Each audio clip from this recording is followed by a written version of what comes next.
Bismillahirrahmanirrahim. Alhamdulillahirabbil alamin. Allahumma shalli ala sayyidina Muhammad wa ala alihi wasallam. Mengetahui siapa jati diri kita ini. Nah, maka aku ini ada tiga, Pak.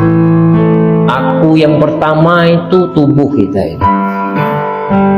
Aku yang kedua itu adalah ruh jiwa. Aku yang ketiga itu syirnya Allah. Syir itu adalah sifat dari zatnya Allah. Jadi begini, kalau kita ingin memahami itu, waktu kita sholat, apa sholat isya? Usolli fardhu isya'i arba'a raka'atin mustaqbilal adaan makmuman billahi ta'ala. Nah, itu niatnya ya. Sengaja aku sholat isya 4 rakaat menghadap kiblat makmum karena Allah. Akunya kemana? Kalau akumu itu yang sholat itu kamu yang punya badan ini, sama kau nyembah diri, kau nyembah patung, apa bedanya kau nyembah berhala? Sama.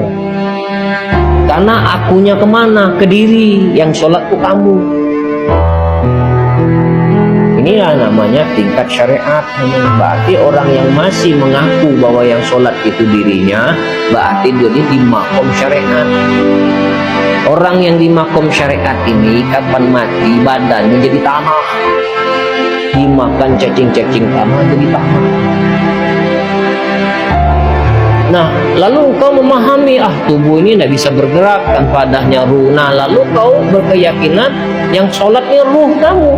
Nah, ini yang disebut kamu menyembah hawa nafsu. Masalah dulu. Ini yang disebut yang namanya tirakat.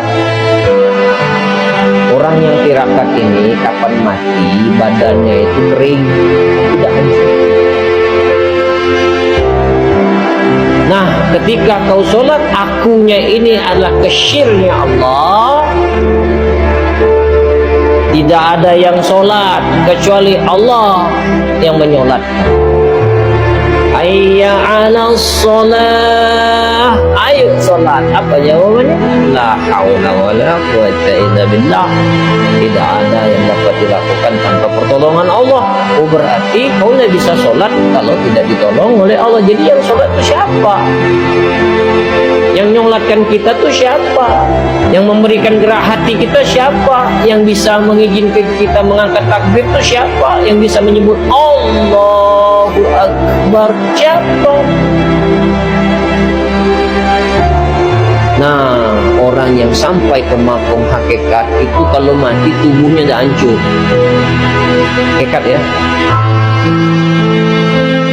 Tubuhnya tak hancur karena yang dia merasa itu adalah yang sholat itu sebenarnya dikarenakan Allah lah bisa sholat. Inna sholati wa nusuki wa mahyaya wa mamati lillahi rabbil alamin. Sesungguhnya sholatku, ibadahku, hidup dan matiku. Ingat bahasanya begini, dikarenakan Allah, bukan karena Allah. Kalau karena Allah itu hamba dan holik itu masih jauh. Seolah-olah Allah itu butuh kita. Allah tidak butuh kita. Seluruh dunia ini tak sholat, tak nyembah kamu juga Allah tetap mulia. Seluruh dunia ini juga nyembah kamu juga Allah tidak juga merasa mulia. Tetap Allah itu tetap berdiri dalam keadaan sempurna. Jadi tiga akunya. Nah, yang paling hebat lagi ini, ketika dia sholat akunya itu tidak ada kecuali Allah. Ini orang kalau sudah sampai imam ma'rifat itu tubuhnya hilang, Pak. Masuk ke tanah hilang. Tidak nampak lagi tulangnya, tidak ada. Apanya tidak ada. Ini sudah sampai imam ma'rifat. Ini cara orang mati dia dapat tadi. Orang yang duduk di makom syariat badannya hancur di tengah. Orang duduk di makom tarikot dia badannya kering tapi tidak hilang, kering badannya. Di makom hakikat badannya utuh, di makom marifat badannya diangkat oleh Allah, hilang. Nah, jadi untuk mengenal diri itu salah satu diri sejati itu sesungguhnya adalah syirnya Allah. Allah meletakkan syir itu pada hati orang orang yang paling ikhlas. Kau tak akan pernah bisa bertemu dengan syirnya Allah apabila hatimu belum ada ikhlas di dalam diri. Maka ikhlas itu sedikit. Kenapa ikhlas itu sedikit? Itu gambaran penghuni surga itu sedikit. Maka yang belajar ilmu tasawuf itu sedikit. Dan jangan kita merasa sendirian. Enggak. Mereka-mereka yang belum dikasih oleh Allah kesempatan itu, hakikatnya itu dieliminasi oleh Allah untuk tidak diizinkan untuk belajar. Nah, tapi kami tidak ngerti Ustaz. Dia maksud Ustaz, dia dengar lah. Kakek lamu-lamu, kalau sudah ada rasa cinta kita kepada Allah, nanti perkataan yang saya sampaikan ini akan kau rindukan.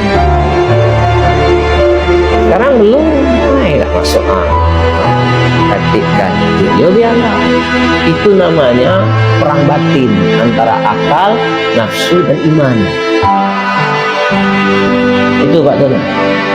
Ya, alhamdulillah. Ya silakan Pak Kudo.